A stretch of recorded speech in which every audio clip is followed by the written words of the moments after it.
Good morning, student. Class 7, chapter number 4, air in geography portion. Now,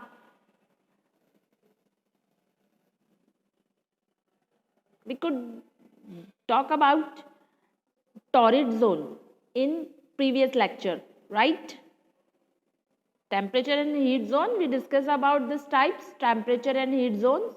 There are three types of zones: torrid zone, temperate zone and frigid zone. And we will learn and talk about torrid zone clearly, right? Now, second term is temperate zone. Temperate word temperate. Temperate means stable, not cold, not more than cold, not more than hot. It's temperate, stable. ना ज़्यादा ठंडा, ना ज़्यादा गर्म. So let's start. Temperate zone. The north temperate zone lies between the Tropic of Cancer, 23.5 north, and Arctic Circle, 66.5 north, and south temperate zone lies between the Tropic of Capricorn, 23.5 south, and the Antarctic Circle, 66.5 degree south. This is transition belt or zone between the torrid zone and the frigid zone.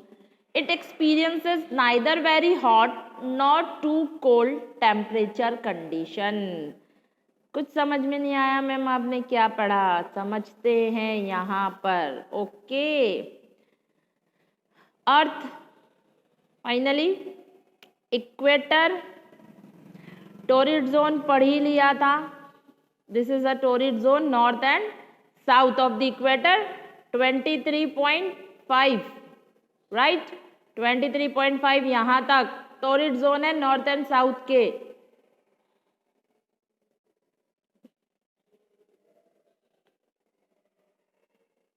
अब हम बात कर रहे हैं temperate zone की. तो torrid zone के north में अगर हम जाते हैं, यानी ये हमारा टोरिड जोन यहाँ एंड हो गया 23.5 पर. इसी तरह हम ऊपर बढ़ते हैं फिर इस लाइन पर यहाँ आता है 66.5, यानी टोरिड जोन से 23.5 से 66.5 के बीच में जो जोन आता है, जो प्लेस आती है, जो स्पेस आता है, वो हमारा टेम्परेट जोन कहलाता है. ये ट्रॉपिक ऑफ कैंसर है ना, ये ट्रॉपिक ऑफ कैंसर से आर्कटिक सर्कल तक जो स्पेस हम देखते हैं, इस ग्रीन स्पेस को हम टेम्परेट जोन कहते हैं. Same thing we move at the south of the equator. We see the Tropic of Capricorn line with Antarctic line same. We have to 23.5. ये हमारा पिंक वाला पोर्शन क्या है? टोरिड जोन है ना. बस जस्ट उसके बाद जो स्टार्ट होता है वही सेम 66.5 अंटार्कटिक सर्कल तक ये ग्रीन वाला पोर्शन, ये हमारा टेम्परेट जोन हुआ. यहाँ ट्रॉपिक ऑफ कैंसर से आर्कटिक सर्कल तक, यहाँ ट्रॉपिक ऑफ कैप्रिकॉर्न से अंटार्कटिक सर्कल तक.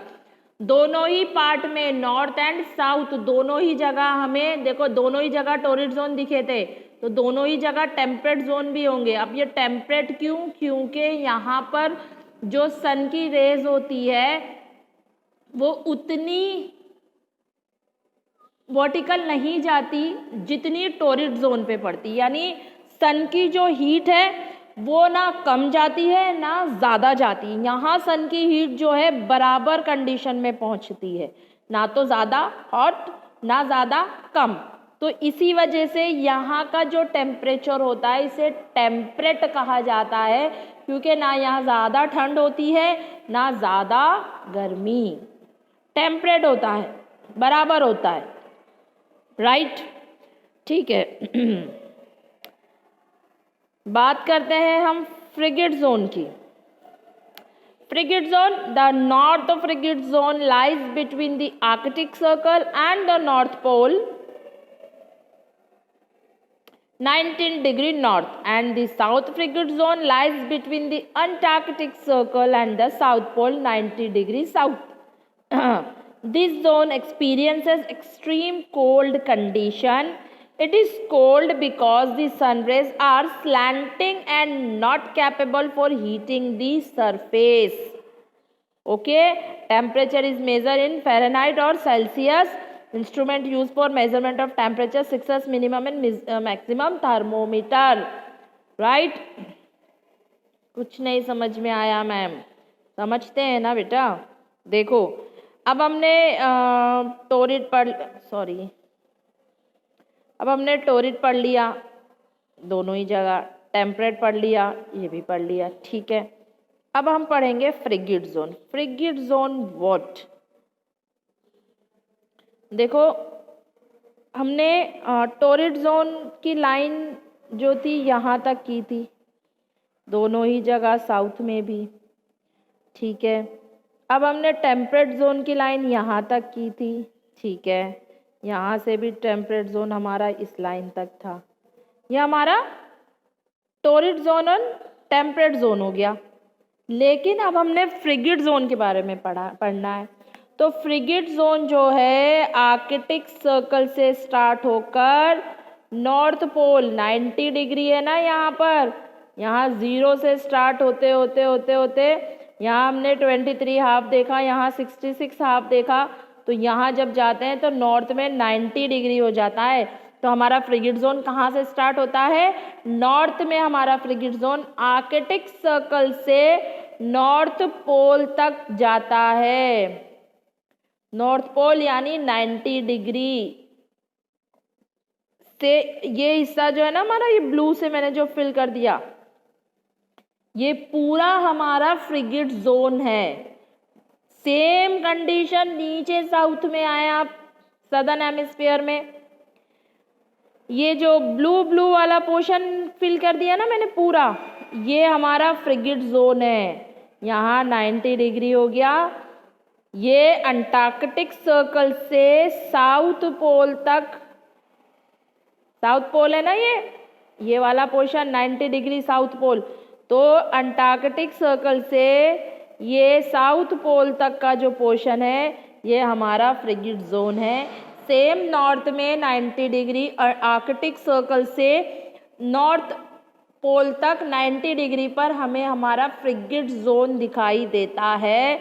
और ये बहुत बहुत ठंडा है, बहुत cold, it's very cold place, because यहाँ पर जो सन की रेज है वो स्लैनेटाइल जाती है, यानी बिल्कुल तिरछी होकर जाती है। और उसके तिरछे होकर जाने की वजह से सन की जो हीट है, जितनी अर्थ को चाहिए होती, जितनी प्लेस पे चाहिए होती है, उतनी नहीं पहुंच पाती, और जो भी पहुंचती है वो कैपेबल नहीं होती इतनी कि वहाँ हीट पहुंच सके। यानी एक नॉर्मल, आप कह सकते हैं कि नॉर्मल रेज भी वहाँ पर नहीं पहुँचती। बहुत ही बिल्कुल इस तरह से, मान लो सन इस तरह से, तो सन की रेज इस तरह से पहुँचती है, इस तरह से, ठीक है। तो आपको कहाँ से लग रहा है कि सन की रेज जो पहुँच रही है वो कैपेबल है इस जोन को हीट करने के लिए? बिल्कुल नहीं है। तो यही वजह है कि हमारे frigid zone both the north and south are very cold place on the earth. Right, clear? अच्छा, इसको जो है ना, इसका जो सेल्सियस का जो टेम्परेचर हम नापते हैं वो फ़ारेनहाइट में या सेल्सियस में, फ़ारेनहाइट का मतलब ये है इस तरह से फ़ारेनहाइट डिग्री, फिर या फिर हम इसको सेल्सियस डिग्री भी कर लेते हैं। ओके, थर्मोमीटर के अकॉर्डिंग ही इसे मेजर किया जाता है, ऑब्वियस है मैप, ठीक है। आगे चलते हैं हम, हमारा नेक्स्ट टॉपिक है air pressure.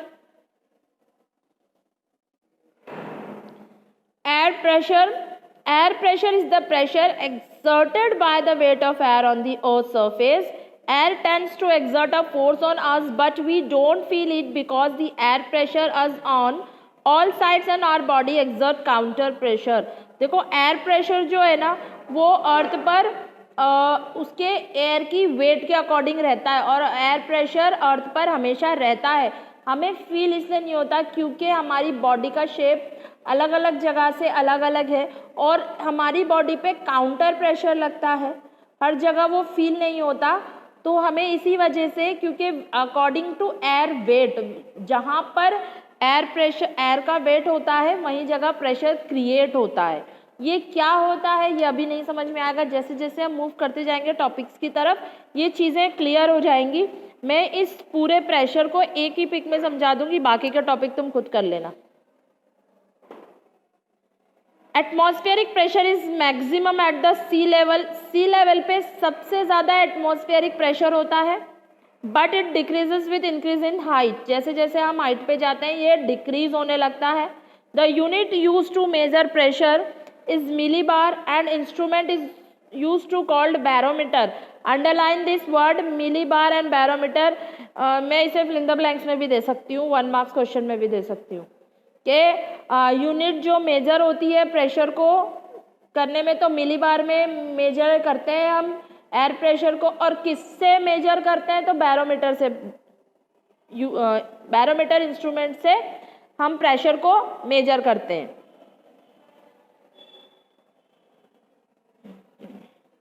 There is an inverse relationship between temperature and pressure. If temperature is high then pressure is low. देखो टेम्परेचर में और प्रेशर में एक इन्वर्स रिलेशनशिप है।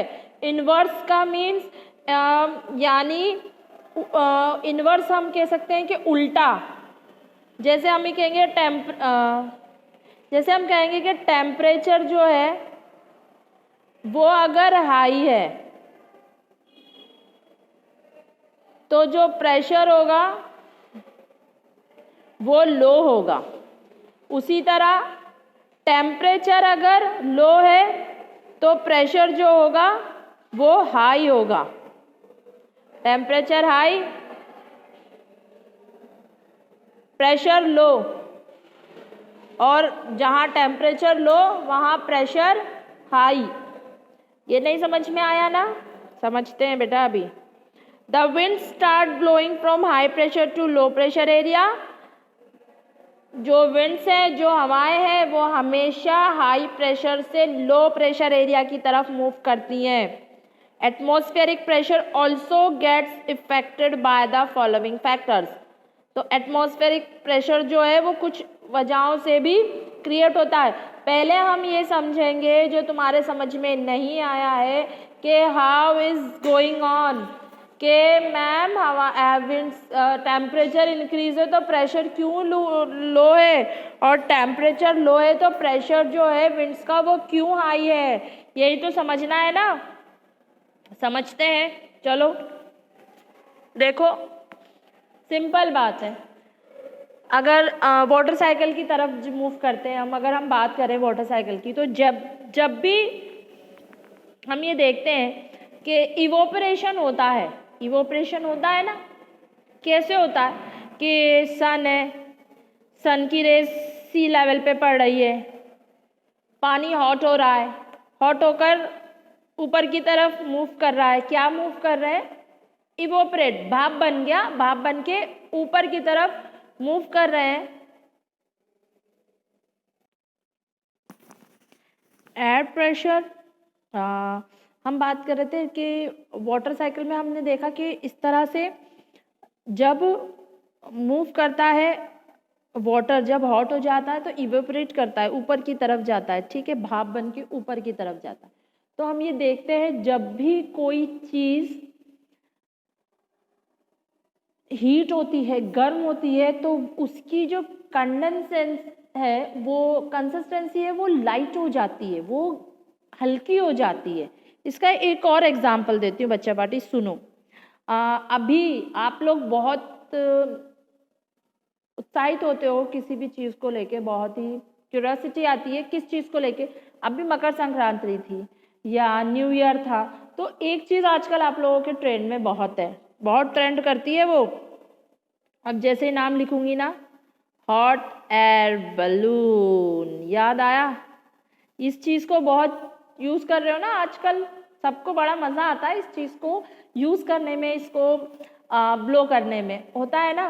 तो ये हॉट एयर बलून कैसे होता है ये समझ में आया। इसके नीचे वाले पोर्शन पे ये कुछ इस टाइप का होता है,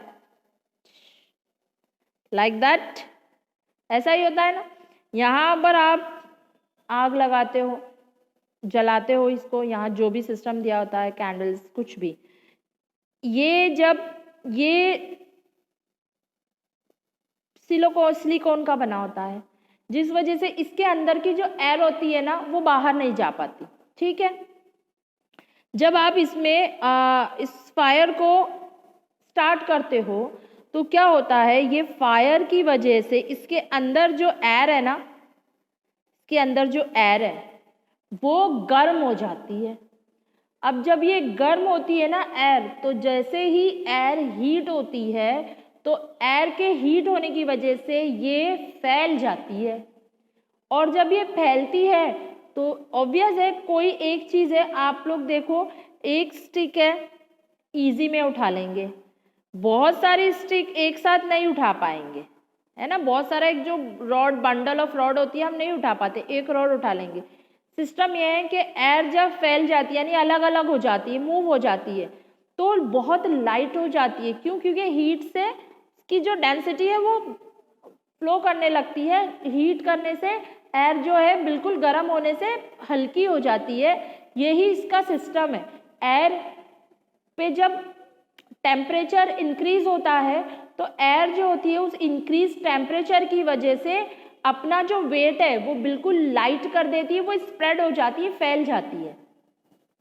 उसकी वजह से क्या होता है, क्योंकि अब अंदर की जो एयर है वो गर्म होने से क्या हो गया, उसने अपनी कंसिस्टेंसी खो दी, वो बिल्कुल हल्की हो गई। हल्की होने की वजह से वो एयर जो है प्रेशर की वजह से, इस प्रेशर की वजह से एयर जो है इस बलून को ऊपर की तरफ उठाती है और ये बलून जो है एयर में फ्लो होने लगता है।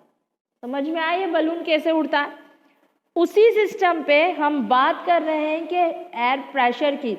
सिस्टम ये है कि अगर किसी भी जगह का टेम्परेचर ज़्यादा होगा, प्लस में होगा, ठीक है, अभी अभी बात की है ना हमने। अब टेम्परेचर इंक्रीज है तो क्या देख रहे हैं हम कि भाई टेम्परेचर इंक्रीज है तो हम क्या देख रहे हैं कि वहाँ पर जो एयर होगी वो भी इस टेम्परेचर के साथ इन्वॉल्व होगी। ऑब्वियस है ना, जैसा जहाँ का टेम्परेचर होगा वहाँ की एयर भी उस टेम्परेचर के अकॉर्डिंग मूव करेगी।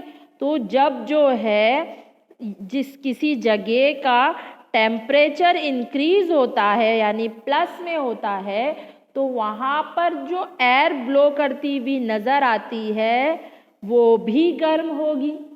टेम्परेचर गर्म तो एयर भी गर्म, और जब ये एयर गर्म होती है तो ये लाइट में हो जाती है, इसका जो वेट है वो बहुत लाइट हो जाता है।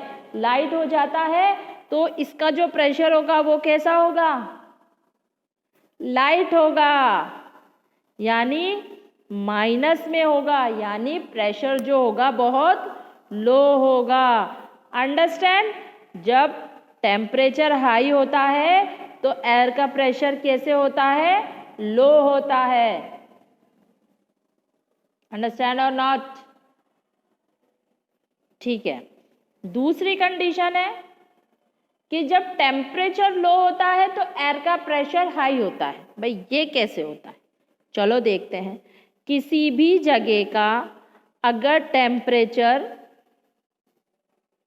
माइनस में, ऑब्वियस है ना, हम वाटर साइकिल देखते हैं कि हमारा जो वाटर वेपर है लाइट होकर ऊपर उठ रहे हैं, क्लाउड फॉर्म में हो रहे हैं।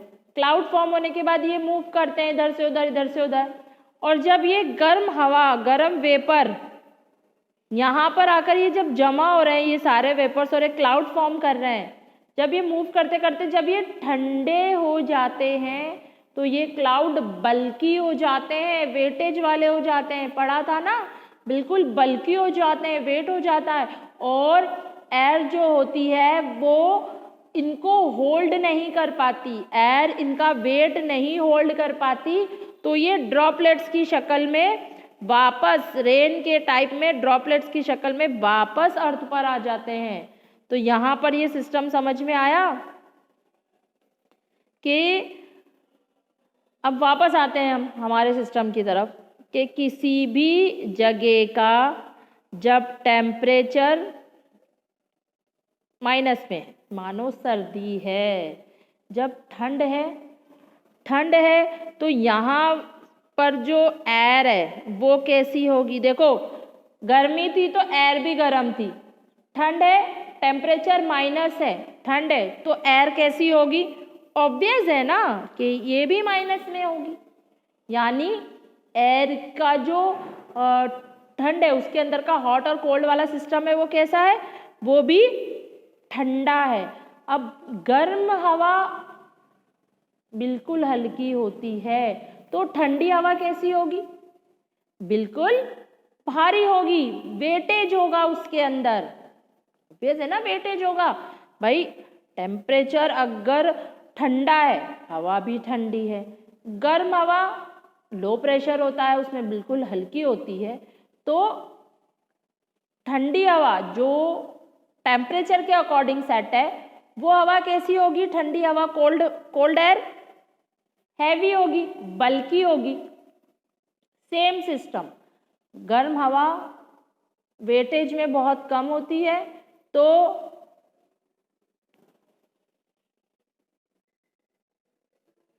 सेम एयर जो है जहाँ टेम्परेचर माइनस में चलता है या टेम्परेचर बहुत कम होता है, वहाँ की जो एयर होती है वो हैवी होती है। हैवी होने की वजह से उसका जो प्रेशर है वो भी हाई होता है। समझ में आया। टेम्परेचर अगर कम होगा तो वहाँ पर जो एयर होगी उसका प्रेशर कैसे होगा, उसका प्रेशर हाई होगा। ये कॉन्सेप्ट क्लियर हुआ कि टेम्परेचर लो है तो एयर प्रेशर हाई है, और टेम्परेचर अगर हाई है तो एयर का जो प्रेशर है वो लो है। समझ में आया। गर्म जगह तो गर्म हवा, और गर्म हवा हल्की होती है इसलिए एयर का प्रेशर लो होता है। ठंडी जगह ठंडी हवा, हवा अगर ठंडी होती है हैवी होती है तो प्रेशर क्या होगा, हाई होगा ना।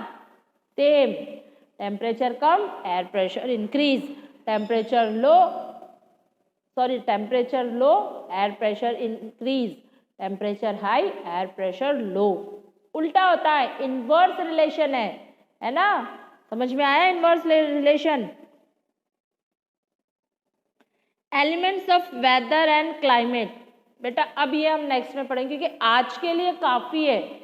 जो मेन था आपके टॉपिक का वो यही था, आपको एयर प्रेशर समझाना कि what is the inverse relation between air pressure and temperature.